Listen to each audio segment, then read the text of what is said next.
Serial प्रेम लीला में सच्चाई का तूफान और मंदिर में घंटे बज रहे हैं। लीला आंखें बंद करके देवी माँ के सामने प्रार्थना कर रही है। लीला आंसू भरी आवाज में कहती है, हे माँ, तू सब जानती है कि क्या होने वाला है।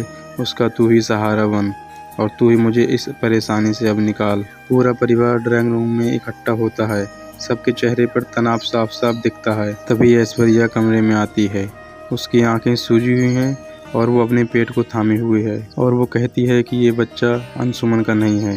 सन्नाटा फैल जाता है। लीला के हाथ से पूजा की थाली गिर जाती है। माँ जी की आंखें फटी की फटी रह जाती हैं। बाबूजी कुर्सी से उठ खड़े होते हैं। माँ जी गुस्से में कहती हैं, ये क्या कहा तूने। लेकिन लीला कहती है, ये बच्चा किसी और का है और वो भी मुसलमान का।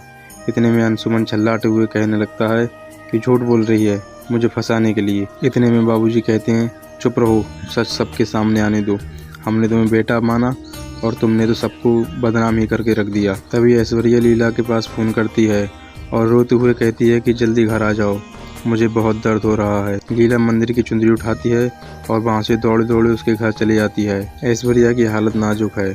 डिलीवरी का वक्त हो गया है, लेकिन लीला उसका हाथ थामे रहती है और तुरंत उसको अस्पताल लेके जाती है और कहती है, डॉक्टर, हमारे पास वक्त नहीं है, जल्दी से अपना काम शुरू कर दो। लेकिन डॉक्टर कहता है, आप हमें अपना काम करने दीजिए और आप यहाँ से बाहर जाइए। लीला बाहर आकर आंसू भरी आवाज़ में कहती है, हे माँ, तू ही हमें बचा सकती है।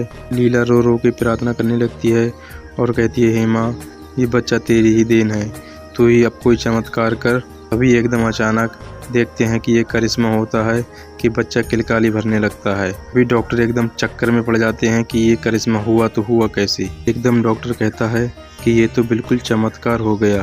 अभी ये बात लीला को पता लगती है तो वो रोते हुए कहने लगती है कि हे माँ, तूने मेरी लाज रख ली। वहीं दूसरी तरफ घर वाले सब परेशान हैं और वो इस चिंता में हैं कि आखिर लीला कहाँ है। तभी एकदम दरवाज़ा खुलता है और सामने से देखते हैं कि ऐश्वर्या और उसका बच्चा और लीला तीनों लोग साथ में आते हैं। तभी एकदम रुद्राक्ष ये देखती है तो वो तुरंत बच्चे को गोद ले लेती है और मुस्कुराते हुए कहती है कि ये बच्चा किसका है। तभी एकदम ऐश्वर्या वहाँ पर रोने लगती है और वो कहती है कि मुझसे अंशुमन जी ने वादा किया था कि वो मुझसे शादी करेंगे, वो मुझे प्यार के सपने दिखाते रहे। इतने में सब घर वालों की आंखें नम हो जाती हैं और बाबूजी कहते हैं कि बेटी, तुम फिक्र ना करो, तुम्हें इंसाफ मिलेगा। देखते हैं दोस्तों आने वाले एपिसोड में क्या ऐश्वर्या को इंसाफ मिलेगा।